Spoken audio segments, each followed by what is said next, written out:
नमस्कार दोस्तों, स्वागत है आप सभी का आपके अपने मैथमेटिक्स के चैनल आई मैथ्यू पर। जैसा कि आप थंबनेल में देख सकते हैं, आरपीएफ के लिए जो कांस्टेबल का एग्जाम हुआ था उसके लिए क्या सेफ स्कोर रहेगा, क्या कट ऑफ जो है वो उम्मीद की जा रही है कि रहेगी। क्योंकि आंसर की जारी हुई है तो उसके अकॉर्डिंग बच्चों का जो डेटा आया है उस डेटा को एनालाइज करके कट ऑफ कितनी रह सकती है ये बताने की कोशिश करूंगा। और कौन कौन फिजिकल देने जा सकता है, क्योंकि कितने नंबर आ रहे हैं आपके उससे पता चलेगा। और फिजिकल जैसा कि आपको पता है कि आरपीएफ कांस्टेबल का फिजिकल जो है वो काफी टफ रहता है। ठीक है, सारी की सारी डिटेल बताऊंगा कि कितने बच्चों का डेटा अभी तक प्राप्त हुआ है, उसके अनुसार क्या कट ऑफ रह सकती है। ठीक है, कितनी रहेगी वो तो बाद में पता चलेगा, लेकिन एक उम्मीद करते हैं कि इतनी रह सकती है। तो आप फिजिकल की तैयारी करें या ना करें, क्योंकि फिजिकल की तैयारी तो आपको अभी से करनी पड़ेगी, क्योंकि फिजिकल बहुत आसान नहीं होता है। जो टॉप करते हैं वो भी फिजिकल में रह जाते हैं, टॉप रिटर्न में करने के बाद भी बच्चे फिजिकल में रह जाते हैं, क्योंकि फिजिकल टफ नहीं, बहुत ज्यादा टफ होता है। चलिए, तो जैसा कि आप थंबनेल पर देख सकते हैं, सेफ स्कोर क्या रहेगा।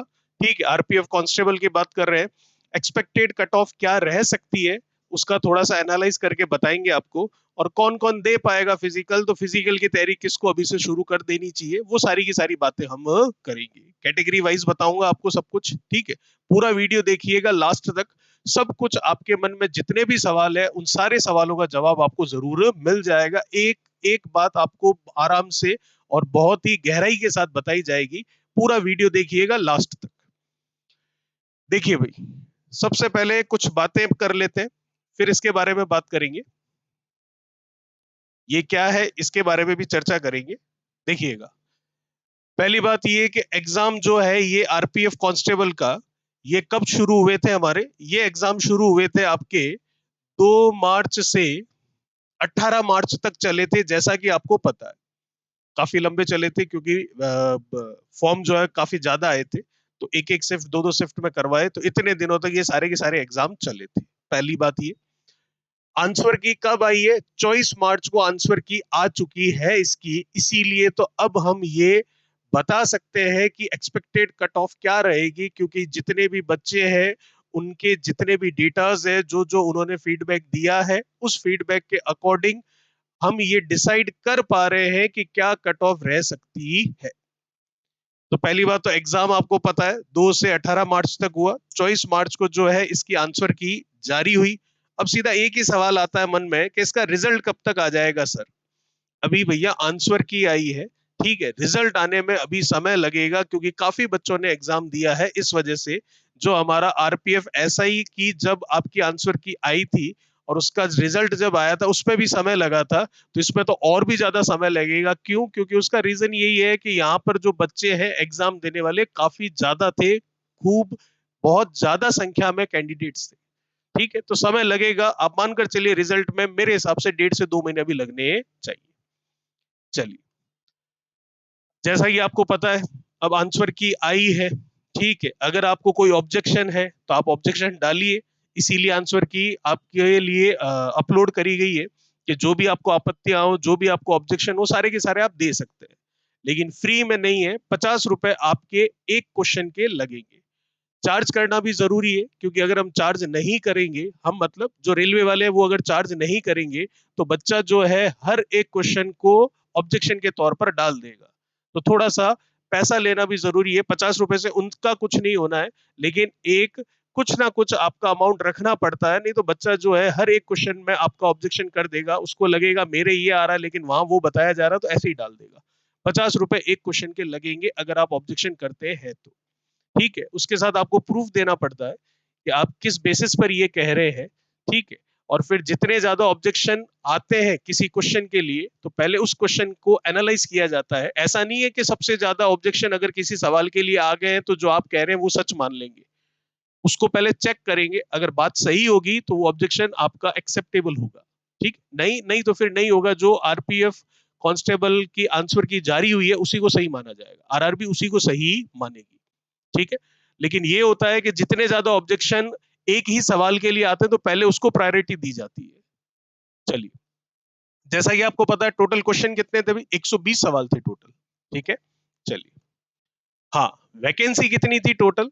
कट ऑफ की बात भी करेंगे, पहला पूरा का पूरा फ्लैशबैक में जाते हैं एक बार, और जो जो आपको जानकारी चाहिए वो जानकारी देते हैं, फिर पूरी कट ऑफ की बात करूंगा, चिंता मत कीजिएगा, पूरा वीडियो देखिएगा लास्ट तक। टोटल वैकेंसी थी 4208, ठीक है। तो कितने लोगों को फिजिकल के लिए बुलाया जाएगा? 10 गुना जो है उनको फिजिकल के लिए बुलाया जाएगा, जैसा कि लिखा हुआ है 10 टाइम्स। तो 4208 अगर वैकेंसी थी और इसका 10 गुना अगर मैं करके देखूं तो मेरे सामने आ जाएगा 42080, ठीक है। तो कितने लोगों को बुला लिया जाएगा फिजिकल के लिए? 42,000 लोगों को, 42,080 लिखा हुआ है, 42,080 लोगों को फिजिकल के लिए बुला लिया जाएगा। अब ऐसा तो है नहीं कि 42,080 जो है उन सब का सिलेक्शन हो जाएगा, सिलेक्शन तो 4,208 का ही होना है। तो फिर 10 गुना क्यों बुला रहे हैं? क्योंकि फिजिकल जो है वो काफी टफ होता है, बच्चे पास भी नहीं कर पाते हैं, दो दो तीन तीन बार फिजिकल करवाना पड़ता है, क्योंकि अटेम्प्ट जो है वहां पर एक बार ही मिलता है, इस वजह से, ठीक है ना। तो इसीलिए फिजिकल का विशेष ध्यान दीजिएगा। जो बच्चे पास हो रहे हैं, जिनको लग रहा है कि कट ऑफ उनकी क्रॉस हो रही है, तो वो अभी से मेहनत करना शुरू कर दें, समय लगेगा बहुत। चलिए, तो 10 गुना बुलाएंगे। तो 4208 टोटल वैकेंसी थी, उसमें से मेल कैंडिडेट्स के लिए कितनी थी? 3577, और फीमेल कैंडिडेट्स के लिए कितनी थी? 631। तो इसका मतलब जो मेल कैंडिडेट्स है उनको भी 10 गुना बुलाया जाएगा, बिल्कुल बुलाया जाएगा। तो कितने हो जाएंगे ये? 35770, मतलब 35,770 तो मेल कैंडिडेट्स बुलाए जाएंगे फिजिकल के लिए। और फीमेल कैंडिडेट्स कितने बुलाए जाएंगे? तो फीमेल कैंडिडेट्स इसका 10 गुना, मतलब 6,310 जो है वो फीमेल कैंडिडेट्स बुलाई जाएंगी। किसके लिए? फिजिकल के लिए। तो 10 गुना हमेशा रिटर्न का आपको फिजिकल के लिए बुलाते हैं, और रीजन यही है कि इसमें से भी कई बच्चे फेल हो जाते हैं, फिजिकल पास नहीं कर पाते हैं। मैं बार बार कह रहा हूं कि जो फिजिकल है वो फिजिकल काफी टफ होता है, तो उसकी अभी से तैयारी करना आप शुरू कर देना। तो इसका मतलब फिजिकल के लिए कौन जाएगा? फिजिकल के लिए वो जाएगा जो कट ऑफ क्रॉस कर जाएगा, और एक्सपेक्टेड कट ऑफ क्या है अभी बात करेंगे उसके बारे में, किस बेसिस पर वो बताई जा रही है वो भी बात करेंगे अभी। तो 10 गुना हमेशा फिजिकल के लिए बुलाए जाते हैं। मेल फीमेल जो भी है उनकी अलग अलग वैकेंसी, टोटल वैकेंसी, और उसका 10 गुना कितना होगा वो सब कुछ मैंने आपको बता दिया। और फिजिकल तैयार कर लेना अभी से, मैं बार बार आपको रिपीट कर रहा हूं कि फिजिकल काफी टफ होता है। अब ये जो टोटल वैकेंसी है, जैसे कि मैंने बताया है कि मेल कैंडिडेट्स की टोटल कितनी है? 3,577 है। तो 3,577 में भी कैटेगरी वाइज मैंने आपको टोटल वैकेंसी की डिटेल बता दी है, ठीक है। Category wise ST SC OBC EWS, ठीक है, जनरल जो भी है उन सबकी मेल कैटेगरी की कैटेगरी वाइज जो है वो आपके सामने वैकेंसी की डिटेल है। ऐसे ही फीमेल जो टोटल आपके पास वैकेंसी है 631, उसकी भी पूरी की पूरी डिटेल आपके सामने पड़ी है कि किस कैटेगरी में कितने फीमेल कैंडिडेट्स हैं जो लिए जाएंगे फाइनली। ये टोटल वैकेंसी का मैंने कैटेगरी वाइज डिवीजन किया है, जैसा कि आपने एग्जाम देने से पहले जो इसका नोटिस आया था उसमें पढ़ा होगा। चलिए आगे की बात करते हैं। आरपीएफ एसआई जो है, बात तो मैं कांस्टेबल की कर रहा हूं, लेकिन जो आरपीएफ एसआई का भी एग्जाम हुआ है उसकी भी कट ऑफ फाइनली निकल कर आई है। तो वो फाइनल कट ऑफ जो ऑफिशियल कट ऑफ है वो कितनी रही है, एक बार उसके ऊपर भी नजर डाल लेते हैं ताकि आपको थोड़ा अंदाजा लगे। क्योंकि मुझे पता है कि जिन्होंने कांस्टेबल दिया है उसमें से कुछ लोगों ने एसआई का भी दिया ही होगा, ठीक है, अगर वो एलिजिबल थे तो जैसा कि आप देख सकते हैं 91.152 गई है, ठीक है, और ओबीसी के लिए गई है 88.44। ये एक्सपेक्टेड नहीं है, ये आरपीएफ एसआई की बात कर रहा हूं, ये फाइनल कट ऑफ गई है, ठीक है। ईडब्ल्यूएस के लिए ईडब्ल्यूएस के लिए गई है 87.2 की, एससी के लिए गई है 82.7 की, और एसटी के लिए गई है 80.7 की। ये आरपीएफ एसआई की कट ऑफ गई है, ये हम अनुमान नहीं लगा रहे, ये ऑफिशियली जा चुकी है क्योंकि ये सब कुछ हो चुका है, ठीक है। चलिए, ये इसलिए बताया ताकि आपको थोड़ा अंदाजा लगे कि एसआई की इतनी गई है तो अब कांस्टेबल की कितनी जा सकती है, क्योंकि इस कांस्टेबल में तो आपको पता है कंपटीशन भी तगड़ा था, तो इसका मतलब इसकी कट ऑफ थोड़ी हाई जानी चाहिए। अभी देखते हैं कितनी जा सकती है, क्या जा सकती है उसके बारे में। तो देखिएगा, अब आपसे थोड़ी सी बात करते हैं कट ऑफ किस हिसाब से डिसाइड करते हैं और कैसे, सारा का सारा देखिएगा। टोटल स्टूडेंट 2 बार सर्वे किया गया, ठीक है, ये डेटा लिया गया है नेट से। तो 2 बार सर्वे किया गया। तो पहला सर्वे जो किया गया वो किया गया कितने बच्चों का डेटा लेकर, 1,35,819 बच्चों का डेटा लेकर। ये जो मेल कैंडिडेट्स हैं मैं उनकी बात कर रहा हूं, और मेल कैंडिडेट्स के भी ये मार्क्स जो है, ये मार्क्स आए हुए नहीं है, जो उनके द्वारा बताए गए हैं रॉ मार्क्स है, ध्यान रखिएगा। ठीक है, क्या है, 120 में से 120 तो किसी आ नहीं रहे, 115 है या उसके आसपास की मैं अगर बात करूं, तो 115 में एक भी बच्चा नहीं है। जो डेटा हमको प्राप्त हुआ है नेट से, उसके रिलेटेड मैं आपसे बात कर रहा हूं। ठीक है, ये कोई सर्वे नहीं किया गया है, किसी से पूछा नहीं गया है, एग्जाम देने के बाद बाहर आने से आंसर की चॉइस मार्च को आई थी, उसके बाद में जो नेट पर डेटा उपलब्ध हुआ, उस अवेलेबल डेटा के द्वारा ये पूरा का पूरा एनालाइज कर कर आपको बताया जा रहा है। 110 जो है वो 3 बच्चों के आ रहे हैं। ठीक है, उसमें से ओबीसी कैटेगरी के 2 हैं और अदर कैटेगरी के कितने हैं, 1 है। 110 के बाद 100 जो है 101 बच्चों के आ रहे हैं, जिसमें एसटी का 1 बच्चा, एससी का 6 बच्चे, ईडब्ल्यूएस के 12, ओबीसी के 57 और अदर कैटेगरी के कितने हैं भैया, 25। ऐसे ही 95 जो है 616 बच्चों के आ रहे हैं। आप देख सकते हैं जैसे जैसे नंबर कम हो रहे हैं वैसे वैसे स्टूडेंट बढ़ रहे हैं। उसमें से अदर के 113 है, ओबीसी के 384 है, ईडब्ल्यूएस के 88 है और एससी के 27 है और एसटी के कितने हैं, 4 है। ठीक है, मैं उम्मीद कर रहा हूं ये आपको आराम से दिखाई दे रहा होगा जो भी है वो। ठीक है, तो वैसे ही आगे जाऊं तो कितने हैं, 90 है। 90 कितने बच्चों के आ रहे हैं, 2580 बच्चों के आ रहे हैं। वो कैटेगरी वाइज किसके कितने आ रहे हैं वो है।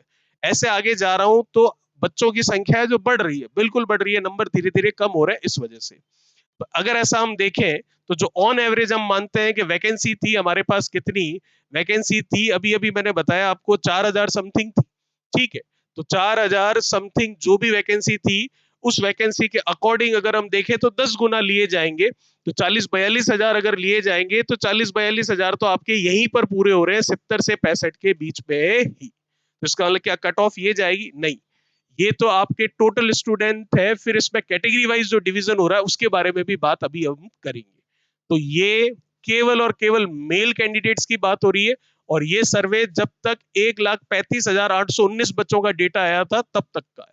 अब आगे की और बात करते हैं कि और भी फिर वापस और बच्चों का डेटा आने लगा और फिर बच्चे 2-2.5 लाख तक पहुंच गए, तो फिर क्या चेंज हुआ उसके बारे में भी मैं आपको बताता हूं। देखिए, वही है 110 इतना, 100 इतना, 95 जो भी आगे चल रहा है वो सारा का सारा। ठीक है, ये आपके शिफ्ट वाइज जो है, डेट वाइज जो है, वो भी एवरेज निकालकर बताया गया है, पर इतना डिटेल में हमको जाने की जरूरत नहीं है। ऑल शिफ्ट का सब्जेक्ट एवरेज है वो भी ठीक है, आप देख लेना पीडीएफ में, जो है टेलीग्राम चैनल है आई मैथ्यू के नाम से, वहां पर ये पूरी की पूरी पीडीएफ डाल दूंगा। ठीक है, उस पीडीएफ को आप देख लेना, ये सारा का सारा पीडीएफ पे आपको मिल जाएगा, लेकिन इसके ऊपर चर्चा करने की आवश्यकता नहीं है, मेन मेन चीजें मैं आपको बता देता हूं।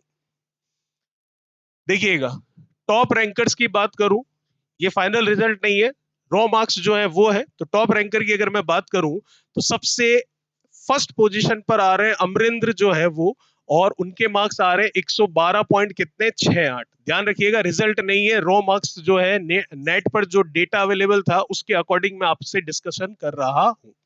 ठीक है, तो सेकंड नंबर पर कौन आ रहे हैं, मनीष आ रहे हैं, और उनके नंबर कितने आ रहे हैं, 111.01। ये कब है, जब 1,35,000 समथिंग कुछ बच्चों का डेटा आ चुका था तब। अभी 2.5 लाख बच्चों का डेटा आ चुका है, उसके बारे में भी बात करूंगा, देखते हैं कितना चेंजेस होता है इनकी रैंक में। चलिए, ऐसे करके 20 बच्चों की रैंक बता रखी है। अब ये जो डेटा है वो चेंज हो चुका है, क्योंकि 1,35,000 के बाद और भी बच्चों का डेटा आया, तो अब बच्चे हो गए कितने, 2,24,486 बच्चे हो गए। उससे क्या हुआ, उससे बहुत कुछ होगा, वैल्यू चेंज हो जाएगी सारी की सारी, है ना।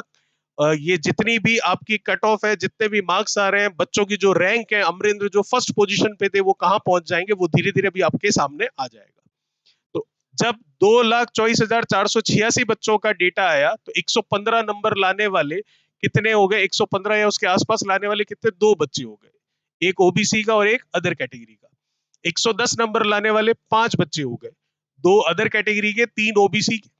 100 लाने वाले 114 बच्चे हो गए, 28 other category, 64 OBC, 12 EWS, SC के 8 और एसटी के 2। वैसे ही 95 लाने वाले 700, कितने हो गए? 39 बच्चे हो गए। 137 other category, 455 OBC, EWS 108, SC 34 और एसटी 5। ऐसे करते करते आपके सामने पूरी की पूरी लिस्ट पड़ी है। ये लिस्ट आप आराम से पीडीएफ की फॉर्म में देख लेना। टेलीग्राम का जो चैनल है आई मैथ यू के नाम से, उसको ज्वाइन कर लेना। वहां पर ये पीडीएफ मैं डाल दूंगा। सारा का सारा जो डेटा है वो नेट से लिया गया है, मैं फिर से कह रहा हूँ। और ये केवल और केवल अभी मेल कैंडिडेट्स के बारे में ही हम बात कर रहे हैं। ठीक है, चलिए। तो ये सारा है आगे का हिसाब। चलिए, ये वही शिफ्ट वाइज है, इसमें कोई दिक्कत नहीं। ऑल शिफ्ट सब्जेक्ट एवरेज जो भी है वो है। अब देखिए, टॉप रैंकर्स की बात करूं, मतलब रॉ मार्क्स के अकॉर्डिंग बात करूं, तो आप देख सकते हैं जो अमरिंद्र आपके फर्स्ट पोजीशन पे थे, 1,35,000 समथिंग कुछ बच्चों का डेटा था तब। अब वो थर्ड पोजीशन पर पहुंच चुके हैं, 2,24,486 बच्चों का डेटा प्राप्त हुआ तब। नंबर कितने थे उनके? 112.68 ही है, लेकिन पोजीशन कौन सी हो चुकी है, रैंक कौन सी हो चुकी है? थर्ड। तो फर्स्ट रैंक वाला कितना है?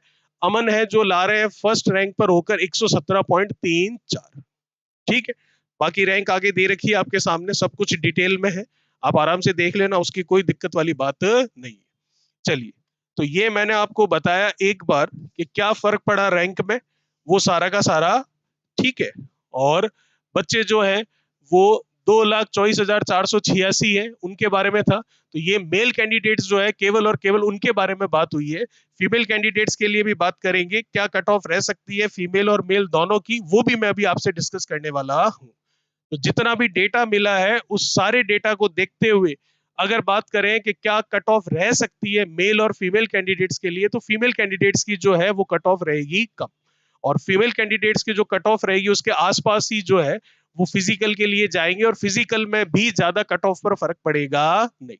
ठीक है, तो क्या अनुमान लगाया जा रहा है जो डेटा मिला है नेट से उसके द्वारा, कि फीमेल कैंडिडेट्स के लिए जो कट ऑफ रहनी है वो 74 प्लस रहनी है, जो अदर कैटेगरीज है जनरल्स है उनके लिए। ओबीसी के लिए मानते हैं 66 प्लस करीबन रहेगी, ईडब्ल्यूएस के लिए मानते हैं 68 प्लस करीबन रहेगी, एससी के लिए 61 प्लस करीबन रहेगी, और एसटी के लिए 59 प्लस करीबन रहने वाली है फीमेल कैंडिडेट्स के लिए आरपीएफ कांस्टेबल के लिए। ये एक्सपेक्टेड कट ऑफ है, यही रहेगी, जरूरी नहीं है इसके आसपास रहनी चाहिए, बाकी कितनी रहेगी थोड़े टाइम बाद में पता चल जाएगा। ये इसलिए बताया जा रहा है ताकि आपको लगता है कि आप इस कैटेगरी में आकर इतने नंबर के आसपास आ रहे हो तो फिजिकल स्टार्ट कर दीजिए, क्योंकि फिजिकल टफ नहीं, बहुत ज्यादा टफ होता है। चलिए, यही मैं मेल्स के लिए बात करूं, तो जो अदर कैटेगरीज है, ठीक है, जनरल्स हैं, वो कट ऑफ रह सकती है मेल्स कैंडिडेट के लिए, उनकी ज्यादा ही रहेगी फीमेल से डेफिनेटली। 82 से 87 के करीबन, इसके बीच में कहीं लाई कर सकती है, इसके बीच में कहीं पर भी आ सकती है, इसके आसपास भी आ सकती है। ओबीसी के लिए 82 तक रहेगी, ईडब्ल्यूएस के लिए 79 से 84 तक रह सकती है, एससी के लिए 74 से 75 तक रह सकती है, और एसटी के लिए 70 प्लस करीबन रह सकती है। ठीक है, फिर से कह रहा हूं, ये एक्सपेक्टेड कट ऑफ है, जो नेट पर डेटा उपलब्ध था उसको एनालाइज करके आपको मैं बता रहा हूं। बाकी कितनी रहेगी नहीं रहेगी, क्या ये रहेगी, इससे कम रहेगी, इससे ज्यादा रहेगी, कितनी आपत्ति आएगी, क्या बोनस मिलेगा, ठीक है, वो सारा हिसाब होने के बाद में फाइनली जब पता चलेगा तो उसके ऊपर भी हम बात करेंगे कि जो हमने बताई थी और जो फाइनल आ रही है कट ऑफ, उसमें कितना फर्क आया था। ठीक है, जो हमने एनालाइज किया क्या वो सही था, या उस पर कुछ प्लस माइनस होना था, क्योंकि अभी आपत्तियां भी आनी है, कितने सवाल जो है वो बोनस के रूप में दिए जाएंगे, नहीं दिए जाएंगे, क्या होगा, वो सारा खेल होने के बाद में सारी की सारी बातें आगे की भी हम करेंगे। तो जितनी जानकारी आपको उपलब्ध करवा सकता था उतनी पूरी डिटेल में मैंने आपको जानकारी उपलब्ध करवाई। मेरे हिसाब से आपको ये पूरी की पूरी जानकारी बहुत अच्छी लगी होगी, जितनी मेहनत करके मैंने पूरा ही एनालाइज करके नेट से डेटा लेकर आपको पूरा का पूरा डिटेल में बताया। तो उम्मीद करता हूं आपको ये वीडियो अच्छा लगा होगा और आपके लिए उपयोगी रहा होगा। अगर आप नए हैं चैनल पर तो चैनल को प्लीज सब्सक्राइब कर दीजिए। अगर वीडियो आपको अच्छा लगा हो, उपयोगी लगा हो, हेल्पफुल लगा हो, आपको कुछ मदद मिली हो इससे, तो वीडियो को लाइक कर दीजिए, और दूसरे बच्चों तक अगर ये पहुंचाना चाहते हैं जानकारी तो प्लीज वीडियो को शेयर कर दीजिए। और अगर आप ये सारी की सारी पीडीएफ चाहते हैं तो टेलीग्राम चैनल पर जाकर आई मैथ्यू नाम से चैनल बना हुआ है, ग्रुप बना हुआ है, उसे आप ज्वाइन कर लीजिए। बाकी जितने भी सोशल मीडिया अकाउंट्स हैं वहां सब पर आप फॉलो कर सकते हैं। व्हाट्सएप पर भी चैनल बना हुआ है, टेलीग्राम पर भी चैनल बना हुआ है, फेसबुक पर पेज बना हुआ है, इंस्टाग्राम पर पेज बना हुआ है, ट्विटर पर भी पेज बना हुआ है, उन सब के लिंक आपको डिस्क्रिप्शन में मिल जाएंगे। आई होप आपको वीडियो बहुत अच्छा लगा होगा। फिर से मिलेंगे नए वीडियो में, और रेलवे की, डी ग्रुप, एनटीपीसी, एएलपी और जितनी भी वैकेंसी है और भी किसी एग्जाम की, अगर उनके मैथमेटिक्स का आप कंटेंट चाहते हैं, मैथमेटिक्स आप पढ़ना चाहते हैं जीरो से एग्जाम लेवल तक, तो आप इस चैनल को सब्सक्राइब किए बिना मत जाइएगा, क्योंकि इस चैनल पर आपको हर एक एग्जाम के लिए मैथमेटिक्स के कंटेंट उपलब्ध करवाए जाएंगे, सारी क्लासें ली जाएगी, प्रीवियस ईयर के क्वेश्चन पेपर करवाए जाएंगे, क्या क्वेश्चन इंपॉर्टेंट है, किस पैटर्न के हैं, वो टाइप वाइज सारे के सारे क्वेश्चन करवाए जाएंगे। अभी हम बात करेंगे जो लेटेस्ट हमारा डी ग्रुप, एनटीपीसी और एएलपी, वो भी सीबीटी 2 और न्यू एएलपी 2025 की जो वैकेंसी है, उन सब वैकेंसीज के बारे में। तो अगर आप मैथमेटिक्स पढ़ना चाहते हैं तो इस चैनल को सब्सक्राइब जरूर करें। धन्यवाद। Thank you so much.